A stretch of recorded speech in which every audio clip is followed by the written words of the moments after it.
Kettő egyeztetés volt, kettő alkalommal, és a második alkalommal a Alperes az vállalta azt, hogy 2016. március 31. napjáig felperes rendelkezésére bocsátja, 2013. január 1 napjától 2015. december 31. napjáig közalkalmazottként vagy megbízási szerződéssel foglalkoztatott pedagógusok illetmény és bérkifizetések átutalási napjairól szóló kimutatásokat.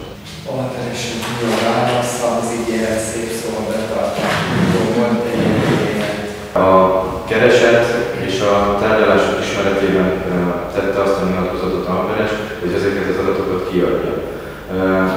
Elmondásosnak látszik az, hogy pár hónappal ezelőtt tesz egy olyan nyilatkozatot, amely szerint ki fogja adni az adatokat, majd aztán itt a tárgyaláson azt nyilatkozza, hogy nem is állnak rendelkezésére ezek az adatok. A kettő állítás az együtt nem állhat fel.